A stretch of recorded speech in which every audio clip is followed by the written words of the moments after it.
Hi, I'm Cole McKelvey. I'm the owner and founder of the law offices in McKelvey Cargo. We're an estate and outer law firm in Cannesburg and in Johnstown.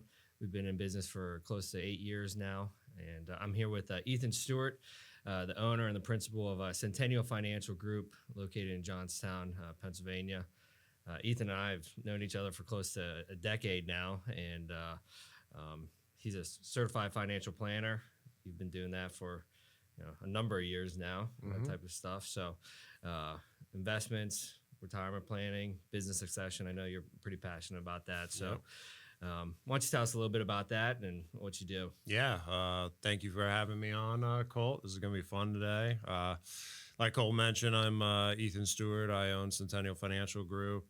We do exit planning, wealth management, just like he says. And yeah, so we were just talking how crazy it is that we've known each other for 10 years, almost like 11, 12 years now. He slid into my LinkedIn DMs and we became friends that way. We sat down at with the press and I think we bonded over our love for Star Wars and some other stuff. It was a real exciting time, first date type of stuff. Rachel was getting jealous a little bit. But yeah, like Cole said, we do holistic wealth management for mostly business owners 0 to 5 years from exiting their business. And exiting means basically, selling their business, going into the next phase of their life. Some people refer to that as retirement. There's reasons why I don't. Me and Cole have been working on stuff for a long time because, his expertise around estate planning and in that world is a big piece in my world, but I don't do that. So I always like to think financial advisors are cousins with attorneys. Maybe even siblings at that point, because the things that we do with estate planning, with wills, with trusts, those types of things always involve investments. And it's nice knowing you because you're able to handle the investment side of stuff with changing beneficiaries. We've worked a lot together over the years doing that type of stuff. So, what are some of the key points you look for in estate plans? I look at, do you have a will, power of attorney, healthcare power of attorney, maybe a trust, those types of things. And that's more of our ball field, but, the 401ks, IRAs, what do you look with that type of stuff when advising a client on estate planning? Yeah, for sure. So when we as I think we approach through the financial plan as our kind of key thing is a holistic view of all finances of knowing where you are, where do you want to go, what are we planning for, and then how do we actually get you there.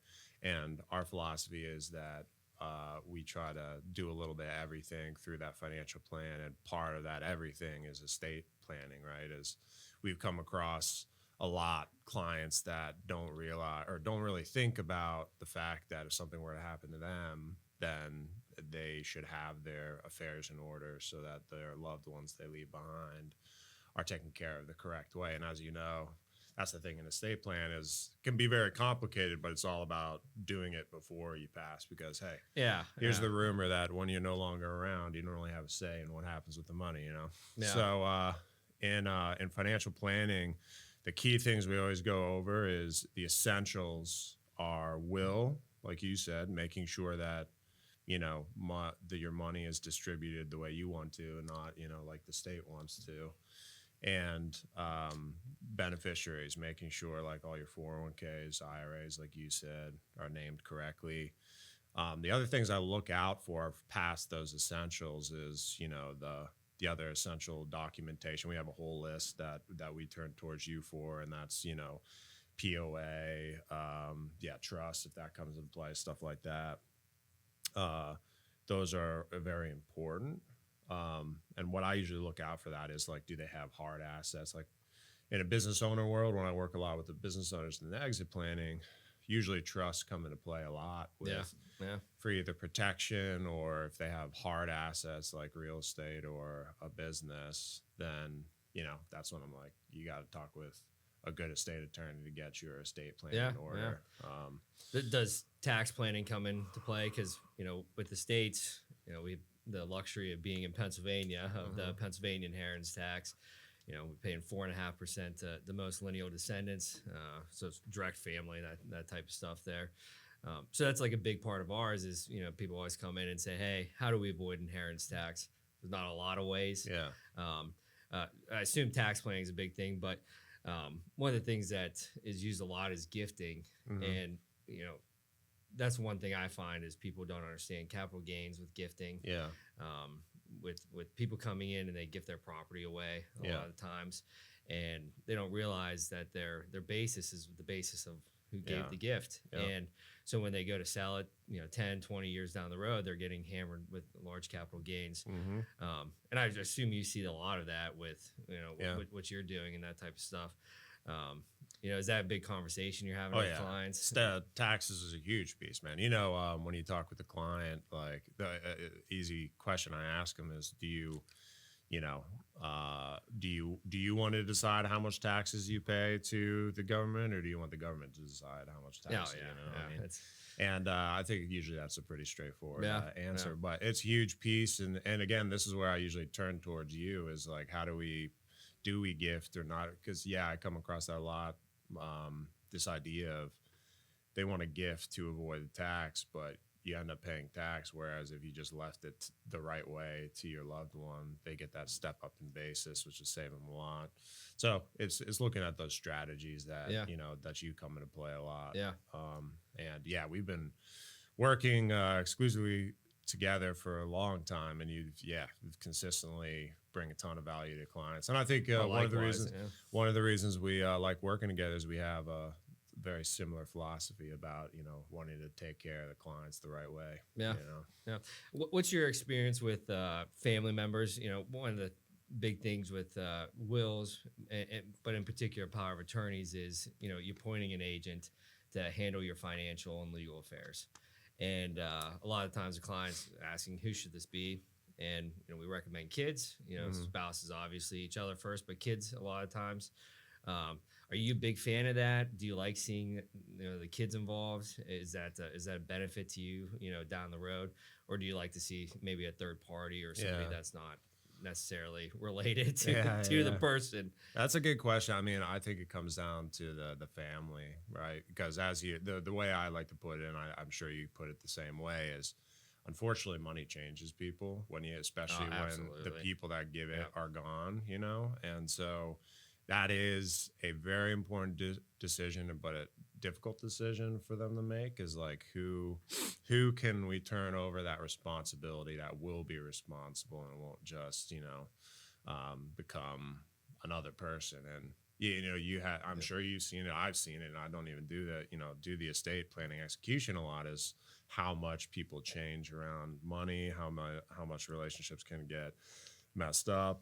So what I usually look for is I turn it over to the family, but you look out for like certain family dynamics, like is there passive aggression with the kids? Is there a lot of headbutting with the kids? Do they have poor relationships with the kids, the parents? Those are the things I look out for to really say, okay, we should probably get a third party at that point. That's always some of the first few questions is, how do you feel about your kids? What's the relationship there? And I know you experience this too when having meetings with clients, is that it's more of it's about 5 minutes of actual talking about estate planning. It's more 95% of talking just about them, and which is great. We make friends before we make clients. I think that's a great principle in sales. Nothing revolutionary there, but it's really insightful to see the relationship with the kids, how they're working, that type of stuff. Because when we're looking at estate planning with beneficiaries in particular, we look at the dynamics of the kids. Are they going through a divorce? Are they, addicted to drugs, which was a big thing, when I first started out. I didn't realize how much of an aspect that is. And the harm it could be done when for sure, when you name somebody. We had a client in Wimber there, and she appointed her daughter as the agent for her power of attorney. She was the beneficiary executor for her dad's stuff. and stole, large sums Yeah. of money. And it's crazy. And it's, It is. and one of the hardest things is when a client comes in and says, "What can you do, Colt?" And it's like, or, "What can you do, Ethan? How can I get my money back?" And a lot of times there is not always a great solution. Yeah. And so getting that family dynamic is so massive. So in important. And I always find it interesting, with clients, you get some that are really forthcoming, and it's on us to be able to make them feel comfortable. Yeah. And then there's others that are real skeptical of it's Yeah. like trying to explain. It's like I'm trying to understand this because this plays a big part Yeah. of estate planning. It's not just ones and zeros. It's more threes and fours Yeah, and it's whatever. really more personality. Like, do you find yourself almost being a psychologist sometimes with Oh clients yeah, in I some mean, ways? I think sales is, again, it's kind of a sales pitch that we're giving them. It's Yeah. I have 4 kids, and it's funny as you grow as a parent, you kind of learn tips with the kids, how to almost manipulate them at times, but it's not manipulation. It's just trying to figure out what they're thinking. And it really applies to clients. It's, people are people. There's, we're complex, but there's a lot of simplicity in that type of thing there. So it's been a lot of fun getting to know people, become friends with them. One of the things with clients is, and you've experienced that, is the lack of planning and the heartache you see as you're sitting across from them. We've experienced this together with some clients there, and it's been very difficult. Have you found it's tough to sit with grieving people and say, "Hey, this is what's going to happen," that type of thing? Yeah, for sure. And I think, I probably come across it more than you, ironically, because, that's your job, is to help not only build it, but execute it and protect it and help people in that tough time. Because again, going back to who executes on it, is not only does money change people, but also you're in this emotional state that you just lost a loved one. It's very difficult to make the right informed decisions. And so, I've come across, times, and I think that's inevitable when you work in this world, you're going to eventually, but it's tough, man. And I think, just dealing, especially if you're close with them, that's like losing a friend, somebody that you have a good relationship with. Yeah. It's tough, but even worse is that the other person you have the relationship, usually like the spouse, is just, you can see the pain that they're going through. Yeah. And the way I deal with it personally is I try to be really professional and just try to help as much as possible. So we try to have, all paperwork together, everything as smoothly as possible, just so we can be like, hey, just if we can help you, and I think, this is what you try to do. If we can help to at least take money off the plate so you don't have to worry about it, and you can just grieve, That's it. Yeah. then I think that's all we can really do. And I try to be professional with that and not emotional, so I can help at least take that off their plate. But it's tough, man. It's tough. I mean, you make friends with these people, and it's their mom or people that you've sat face to face with, and they've passed on. Switching gears from the morbidity of that, about to cry just sitting here thinking about some of the meetings, but you're really big into business succession planning, and that's something I really like to see, because we do LLCs, corporations, those types of things, and a lot of times we set it up, but there is no plan for exit strategy. Exit strategy to get out of that business, and so somebody dies or whatever, nobody can access the LLC or deal with the corporation, that type of stuff.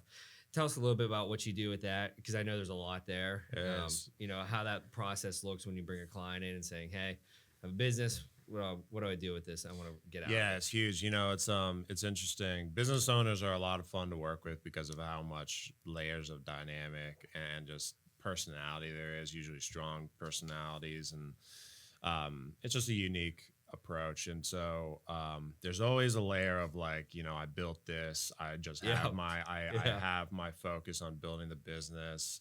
Either, I don't care what happens, I have never thought about it because I'm so busy building the business. There's a lot of reasons why they may not have thought about that kind of stuff. Usually it's just they're just so focused on building a business because that's so hard.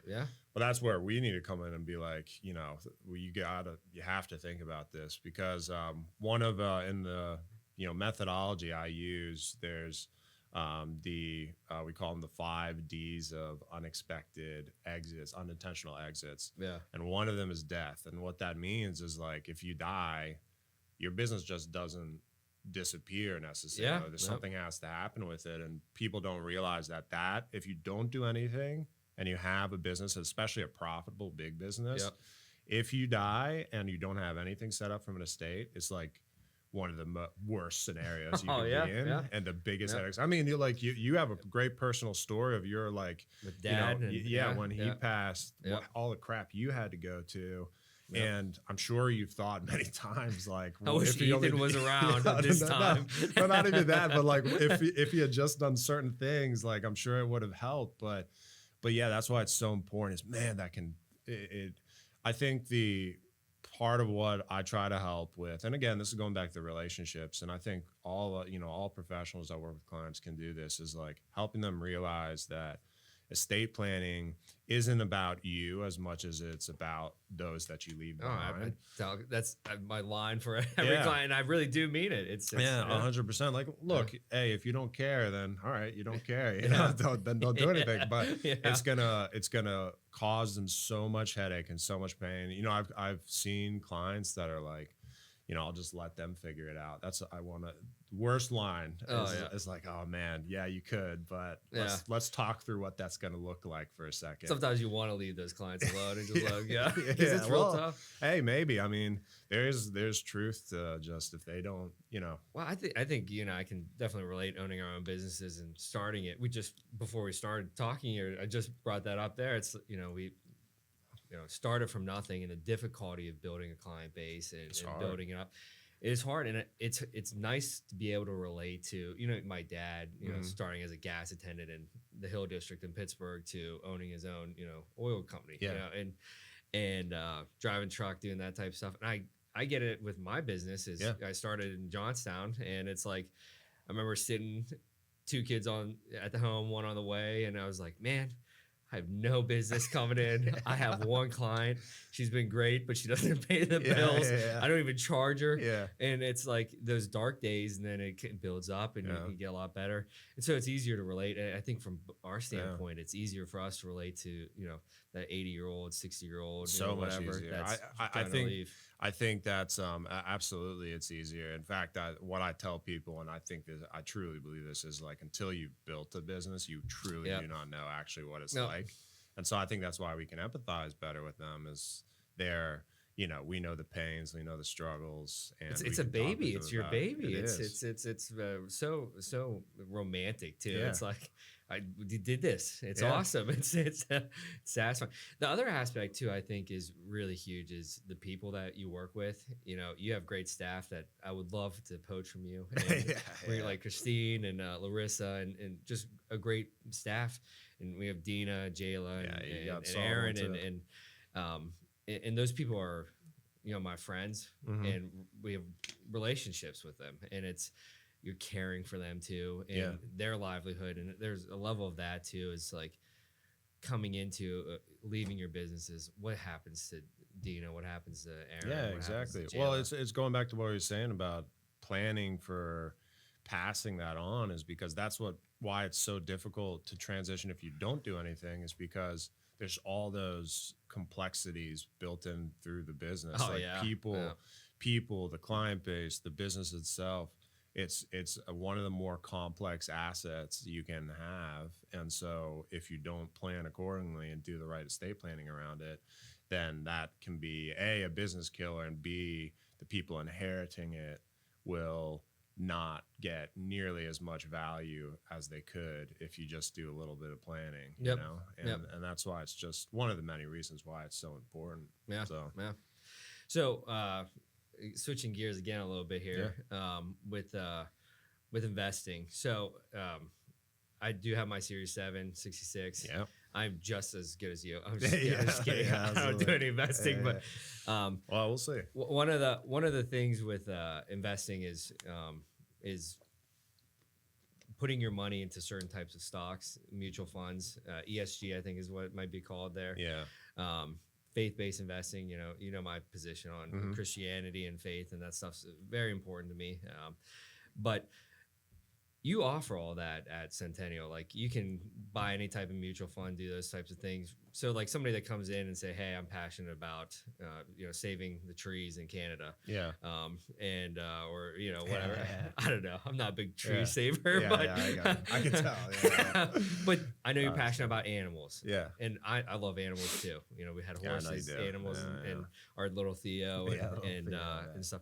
So are they able to come in and invest in stuff like that with you to defer those businesses, or is that not a thing you do? Yeah. So in our investing process, we have a we have an approach to investing that we use with the majority of our clients, and that's usually just traditional combination of mutual funds and ETFs is what they're called, and that's basically index funds.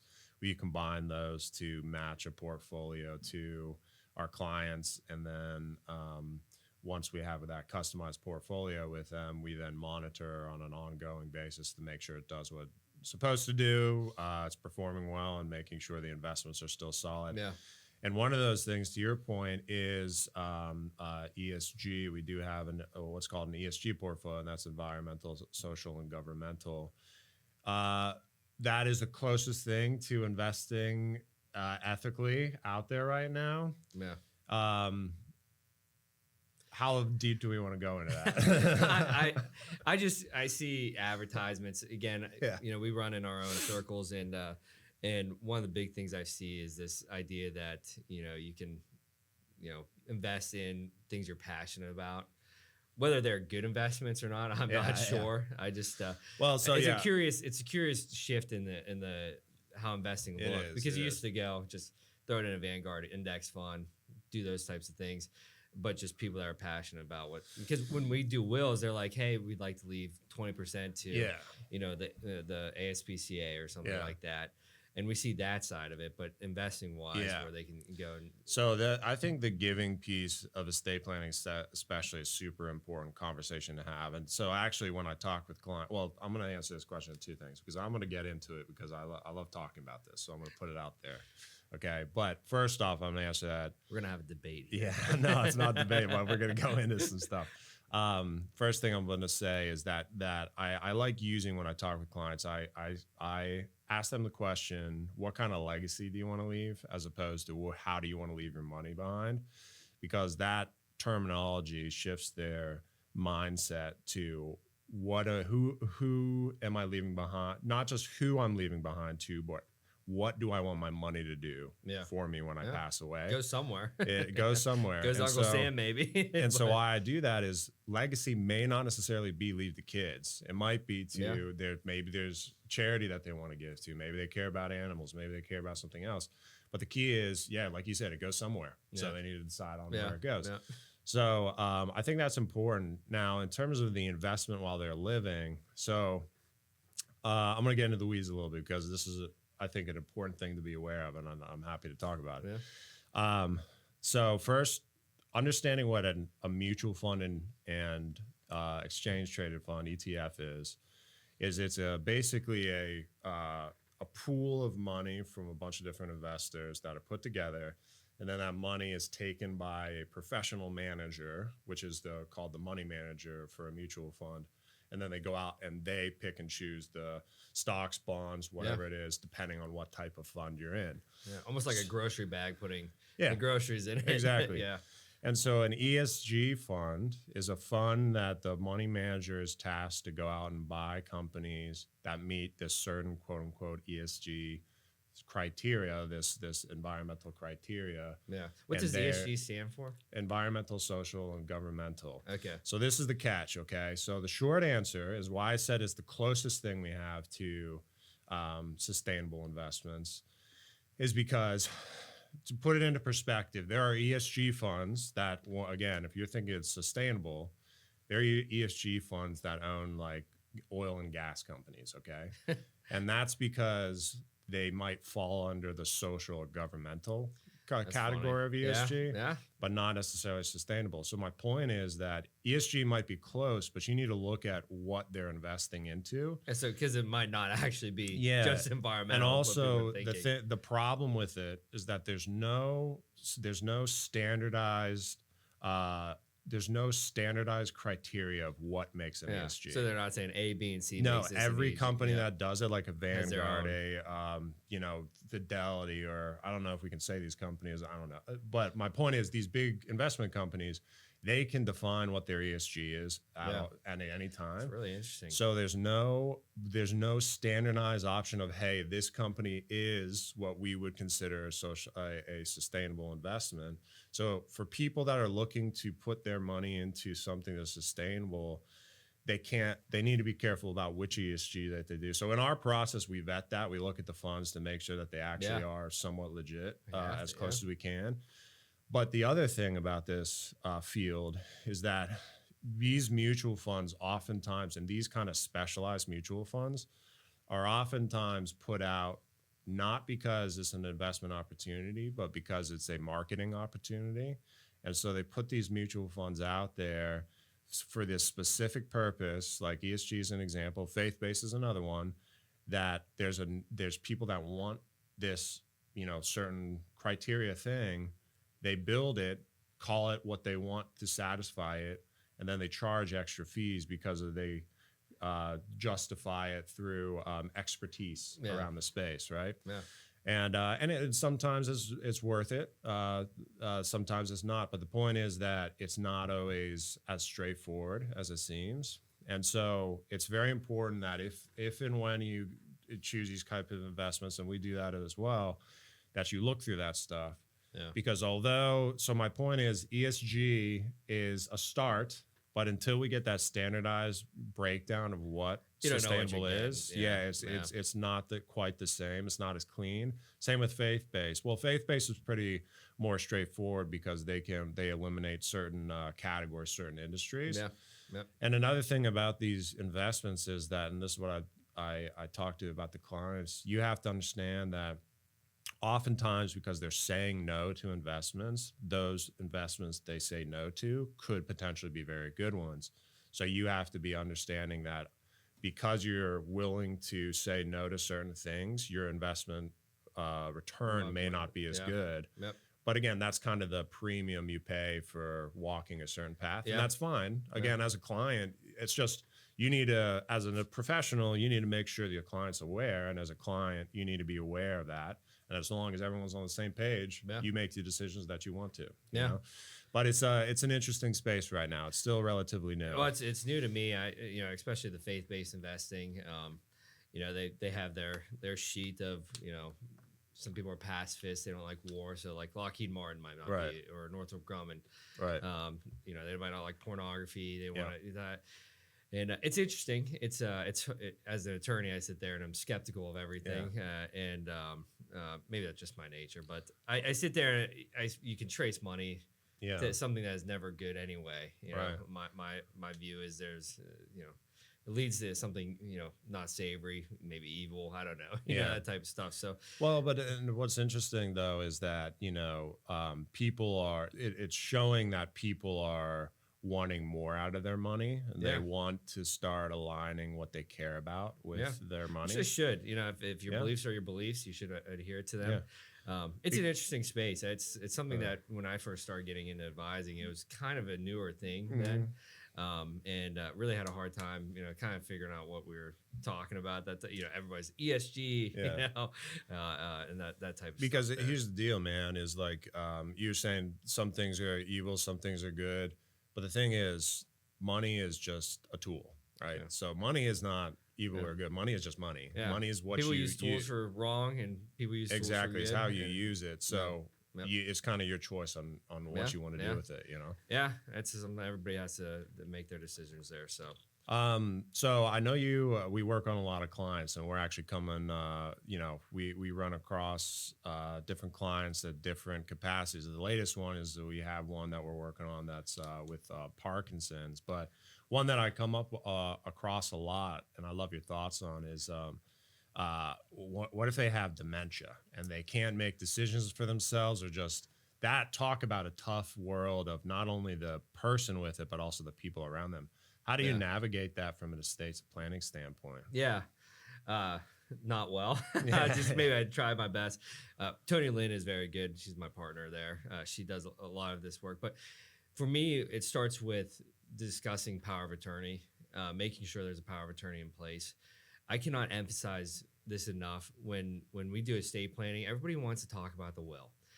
The will, the will, the will. It's like it's enough about the will. It's Yeah. actually probably the one document you could probably go without. Yeah. Pennsylvania actually Oh, has really? a great probate process. It does protect kids from blended families, protect spouses. There's a lot of protection. I'm not a big fan of the government. I think they're idiots half the time. Yeah. But Wow. there's some really good people there. I That's assume. another topic. But for, but they have set up a great probate process in Pennsylvania, aside from the taxes and other things. But having a power of attorney is the most important Yeah. estate document to me, because when somebody has Parkinson's, dementia, Alzheimer's, it allows somebody to step in and take care of their financial affairs. When I'm talking in our seminars, one of the points I say is the government doesn't care whether you're healthy or not. Maybe they do. I doubt it. But they have said that you have to have somebody taking care of your assets, Yeah. taking care of your affairs. Uncle Sam still comes knocking for his taxes. It's not like it goes away. So having a power of attorney, allowing that agent to step in, pay bills, mow the lawn, sell property, deal with litigation, a whole wide variety and plethora of stuff there. Having that power of attorney makes that job a lot easier. The alternative is having to get a guardianship. And sometimes even when you have a power of attorney, you still have to get a guardianship. But a guardianship, you're spending anywhere from $2,000 to $8,000, maybe even more out in Pittsburgh. We're from Johnstown, so Yeah. everybody's frugal there, Yeah, which I yeah, love yeah. and hate at the same time. Yeah, But yeah. so That's a every good way area to is put it, different. yeah. So, but what a guardianship does is you're going in front of a judge to get the judge to approve your ability to act on a person's behalf.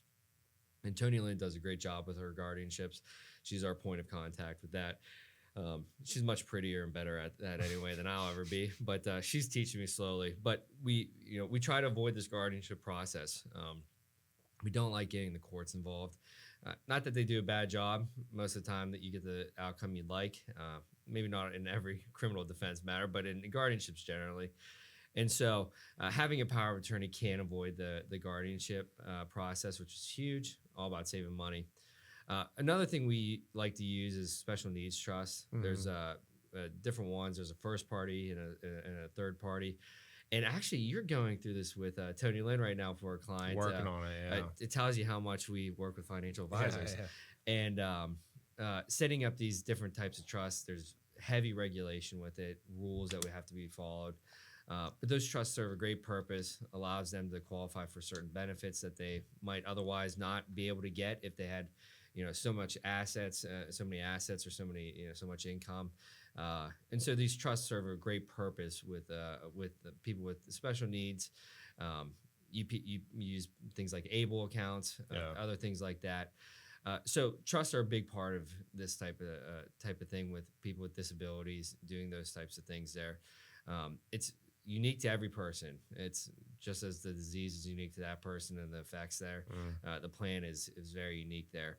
But I would tell everybody, especially with people with special needs, with disability, have a power of attorney in place For sure. when you have it. Because when you can't comprehend or have competence, I can't have you sign the power of attorney. Yeah. And that's the biggest problem is you were competent 2 weeks ago, or Yeah. maybe 2 months Yeah. ago, or 2 years ago.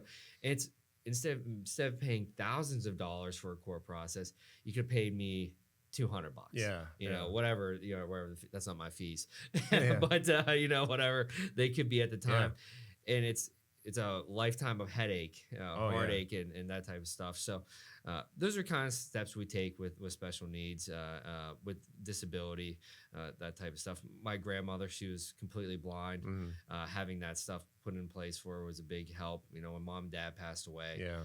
we were taking care of her. Being able to do that, step in, was seamless, because it's so much work. Yeah. And why put a hurdle in front of you that you don't need to be there, that type of stuff. Yeah, when you have enough hurdles Yeah. to deal with already. Yeah, we're dealing with that right now with Tony Lynn and you are and Yeah. stuff. I actually just talked to her this morning about it. So it's nice having you there to talk about with investments and those types of things, especially with ABLE accounts. People underutilize those, I think. Yeah, for sure. But I don't think people are aware of what those are most as of the well. time not. Yeah. And it's great hearing those types of tools.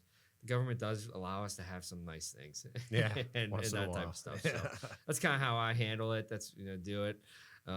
It's so difficult, and it's a very It is. challenging time for the family. I'm So just curious, what if say they're in a situation that you have somebody that can't make decisions on their own, and you don't, for whatever reason, maybe timing, whatever, POA is not signed. Is that where you go after the guardianship in that yeah, point? Oh yeah. man, And there's yeah. different types of levels of guardianship. One of the nice things too is there's an attorney in Johnstown, and he's the grand poobah of doing guardianship work. But there's agencies that will step in. The Department of Aging is out there too, but there are agencies that are set up just to be guardians for individuals. And believe it or not, sometimes I will tell clients it's better to go with those agencies. It comes back to the conversation of we're talking 95% of what kids are doing, that type of stuff. Sometimes it makes a lot of sense for the people just to be able to be with their loved one, Right. and not worry about Just what's going take it on. off their plate. Yeah. And a lot of times that makes sense. Mhm. I'd sit there and venture, and I probably wouldn't want my wife to have to go through that type of stuff. I have to give her a hard time though, but that'd be something I would maybe consider is to have an agency come in and handle it, so she can just be there, Right. and present.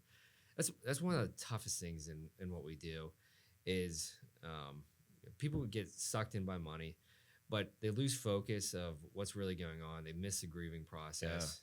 They miss the fact that we had an opportunity to spend with our family and talk about our loved ones. And they're too focused on how's the Penelec bill getting paid, or how are we getting our inheritance.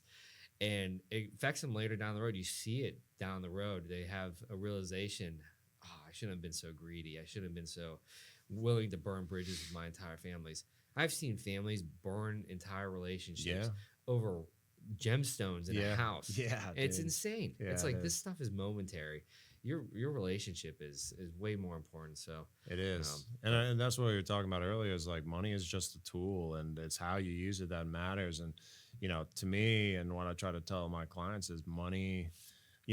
Like fees, right? We charge. We have to get paid for our we have time. families. Right. We have bills too. But what I tell them is like, you're paying me, so I take that burden off your plate. Yep. So like, And you what carry it home. Yeah, what I try to say, like, and we have it on our website, is you pay us, so we take the complicated world of finance off your plate, so you can focus on what that matters. So really, you're buying your time. Is what's happening. You're buying your sanity.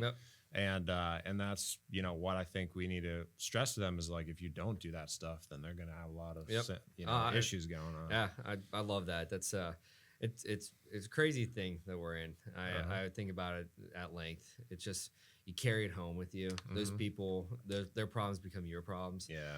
And then you have your problems on top of that. Yeah. So I love what I do. I know you love what you do. Yeah.